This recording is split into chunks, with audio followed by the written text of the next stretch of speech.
Hello बच्चों, आइए आज हम पढ़ते हैं परसेंटेज कंपोजिशन। क्या है परसेंटेज कंपोजिशन? आप लोगों ने परसेंट का मतलब आपको समझ तो आता है, ठीक है ना? बेसिक चीजें, क्योंकि जब हम छोटे से क्लास से हम पढ़ाई शुरू करते हैं तो उस टाइम क्या होता है, पेरेंट्स पूछते बच्चे आपका मार्क कितने परसेंट आया। आप 10th में बोर्ड के एग्जाम देंगे, सारे बच्चे यही है कि नहीं जानते, या पेरेंट्स भी या रिलेटिव पूछते आपकी मार्क्स का परसेंटेज कितनी है। इसलिए ये बड़ी मुश्किल चीज नहीं है, जो परसेंटेज कंपोजिशन है ये कोई मुश्किल चीज नहीं है।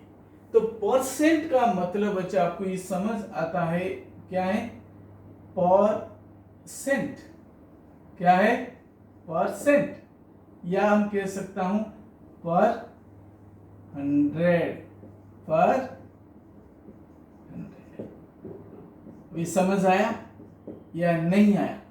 ये सबको समझ आया होगा कि परसेंट का मतलब व्हाट ना, पर 100% या परसेंटेज। क्लियर? आइए हम बात करते हैं कि परसेंटेज कंपोजिशन में अगर एक कंपाउंड आपको गिवन है, एक कंपाउंड आपको गिवन है, तो उसमें अलग अलग एलिमेंट्स होते हैं नहीं होते?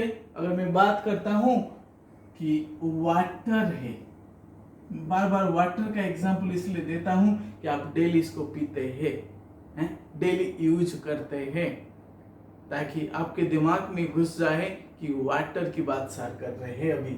सो वाटर में बच्चे देखो कितनी एलिमेंट है ना, 2 एलिमेंट्स है। कितने एलिमेंट्स है? 2 एलिमेंट्स। एक क्या है हाइड्रोजन, दूसरा हो गया ऑक्सीजन। और इन एलिमेंट्स की कंपोजिशन के बारे में हम बात कर रहे हैं, आज पढ़ेंगे। जो कंपाउंड के अंदर या मॉलिक्यूल के अंदर जो एलिमेंट्स होता है कि नहीं, उन्हीं की कंपोजिशन के बारे में पढ़ेंगे। अगर मैं बात करता हूं हाइड्रोजन भी है और ऑक्सीजन भी है, तो इस मॉलिक्यूल वाटर के अंदर तो हाइड्रोजन का कंपोजिशन कितनी है और ऑक्सीजन का कंपोजिशन कितना है, इसी को आज निकालने के लिए आज हम क्या कर रहे, कोशिश कर रहे हैं। आइए बच्चे, मास परसेंटेज, अगर इसको मास में निकालते हैं तो मास परसेंटेज होती है किसी एलिमेंट की। तो यहां पर हम देखते हैं कि mass of an element upon total mass of compound into 100। So mass percentage निकालने के लिए हमारे पास क्या है ना, ये फॉर्मूला है। कौन सा फॉर्मूला है ना, ये वाला फॉर्मूला है। Mass of that element upon total mass of the compound into 100 है। परसेंट के लिए मैंने 100 को मल्टीप्लाई किया। जैसे हमने इस एग्जाम्पल की बात करें, वाटर है, तो इसमें बच्चे 2 एलिमेंट्स दिख रहे हैं। मैं पूछूंगा कि बच्चे परसेंटेज ऑफ हाइड्रोजन कितनी होगी। सबसे पहले हम देखेंगे हाइड्रोजन एक एलिमेंट, इसकी मास कितना है, 2 एटम है, तो 2 इंटू 100 2 डिवाइडेड बाय 18 इंटू 100, क्योंकि वाटर में निकालने हाइड्रोजन का कंपोजिशन वाटर में कितनी है, तो इसलिए हम देख सकते हैं ये कितनी होगी ना, ऑलमोस्ट कितना है ना, आप कैलकुलेट करेंगे तो 11.1 के आसपास आएगा। क्लियर?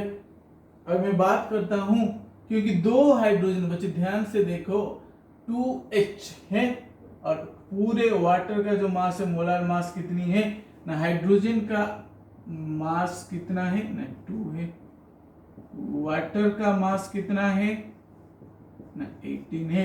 मैंने क्या किया, 2/18 इंटू 100 कर दिया।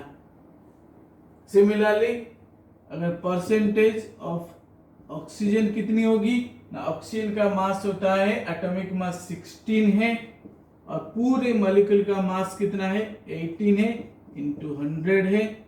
अगर आपने यहाँ परसेंटेज निकालने की अगर समय बचाना है तो आप एक काम कर सकते हो, दोनों मिल करके तो हमेशा 100 होंगे, तो 100 से इसको माइनस करके भी आप निकाल सकते हो। क्या कर सकते हो ना, निकाल सकते हो। मैं माइनस कर दिया 88.9%। क्लियर? अब समझ आए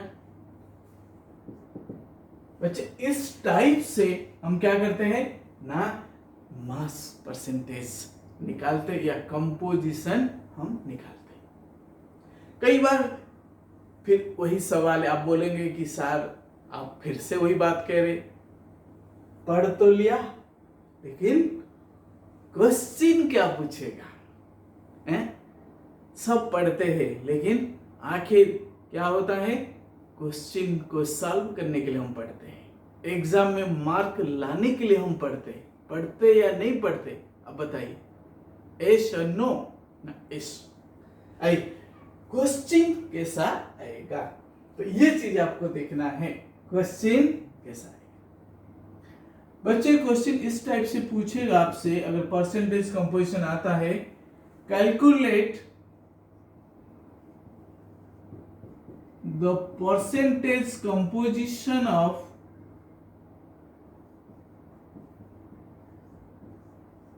each element present in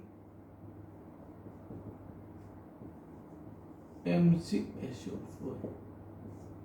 बच्चे ये आसान कंपाउंड है इसलिए मैं कर रहा हूं कि आपको समझ आए, लेकिन इसके ऊपर बड़े बड़े कंपाउंड जैसे मोर साल्ट हो गया है, लेकिन उसमें आयरन का पूछ ले, लेकिन किसी और एलिमेंट्स का पूछ ले, ऐसे कंपोजिशन पूछ सकता है बड़े बड़े। लेकिन बड़े को करने से पहले आपको छोटे का भी पहले पता होना चाहिए। Calculate the percentage composition of each element. आप सबसे पहले हम देखें कितनी एलिमेंट, एक Mg है, एक सल्फर है और एक ऑक्सीजन है।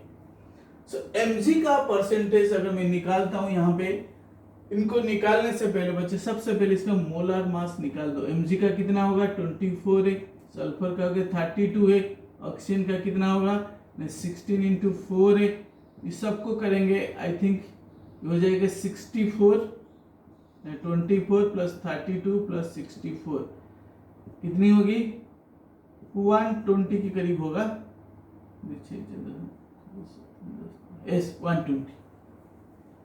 मुझे अगर निकालना है परसेंटेज ऑफ Mg कितनी है यहाँ पे, तो मैं क्या करूंगा ना, Mg का मास हो गया 24 डिवाइडेड बाय टोटल मास हो गया 120 इंटू 100। अगर मैं इसको सॉल्व करता हूं तो 5 आ जाएगा, ये हो जाएगा 100/5 इज इक्वल टू 20%। समझ आया बच्चों? MgSO4 में Mg का परसेंटेज कितना हो गया 20%। कितना हुआ 20%।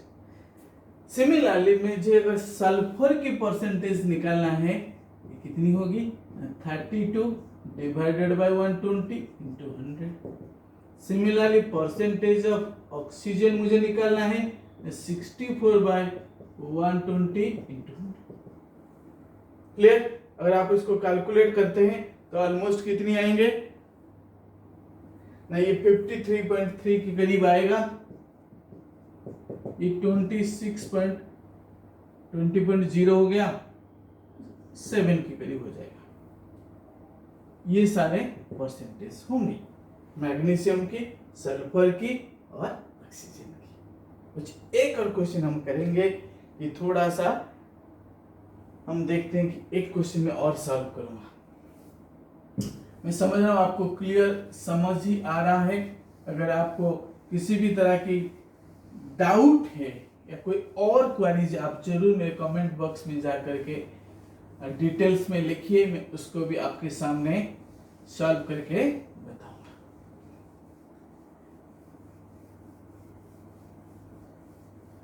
एक क्वेश्चन ऐसा है कि राइट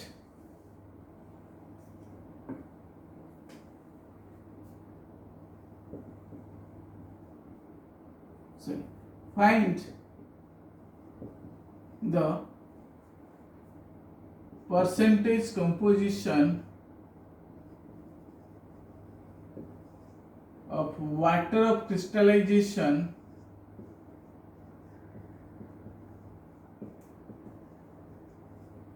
in CuSO4.5H2, इसको ब्लू विट्रोल भी कहते हैं। क्लियर? अब बच्चे देखो यहाँ पे कि वाटर ऑफ क्रिस्टलाइजेशन के बारे में क्वेश्चन पूछ रहा है। CuSO4 क्या है? एक क्रिस्टल है और इसमें 5 वाटर मॉलिक्यूल है और ये डट के बाद ये जो डट लगा हुआ है कि नहीं, 5 वाटर होता है, वाटर ऑफ क्रिस्टलाइजेशन। क्या है? Water of crystallisation.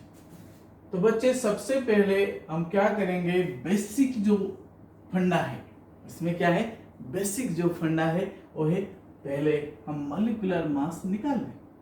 क्या करें? मॉलिक्यूलर मास निकाल लें। कॉपर का कितना है? 63.5 है। सल्फर का कितना है? 32 है। सॉरी, और यहाँ पे 4 ऑक्सीजन है, 64 है, प्लस 5 वाटर, एक का होता है 18 इंटू 5 हो गया, कितना हो जाएगा? 90। यहाँ 90 लिख दिया। बच्चे इसको ऐड करो, कितना होगा? 4 2 जा, इसके जगह में लिख दिया 90, काट दिया।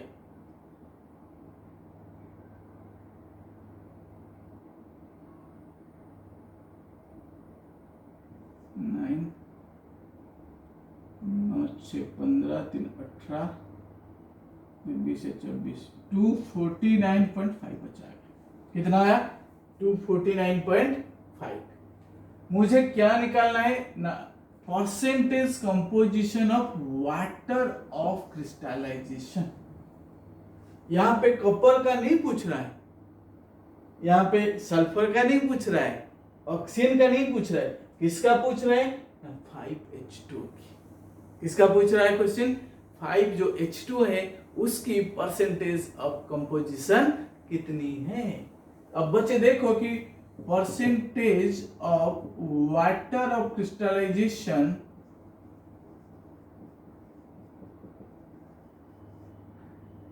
इज इक्वल टू 90/250 में इसको ले लेता हूं ताकि राउंड अप करके this is nearly equal to 250 में ले लिया। तो मेरे लिए कैलकुलेशन ऐसी होगा, 0 0 कट गया है, तो ये हो जाएगा 900/25। आप इसको निकाल सकते हो। आप क्या कर सकते हो? निकाल सकते हो। क्लियर?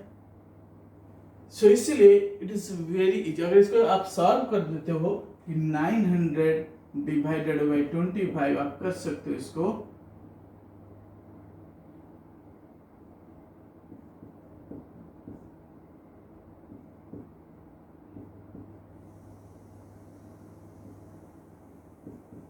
%36 सपोज। कितना आया? 36%।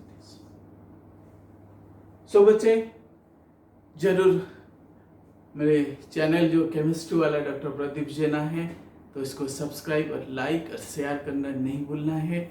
और अगली जो वीडियो होगी ध्यान से सुनिए, ध्यान से 1 मिनट आपका लूंगा, ध्यान से सुनिए। अगली जो वीडियो होगी वेरी वेरी वेरी इंपॉर्टेंट है, जिसमें क्या होता है ना 11th के बच्चों को हिला करके रख देता है, वो है स्टोकियोमेट्री है। क्या है? स्टोकियोमेट्री है। उसको समझना थोड़ा सा क्या है, उसके लिए क्या चाहिए ना, थोड़ा सा हमें पेशेंस के साथ अगली वीडियो को देखना चाहिए। Thank you so much, God bless you.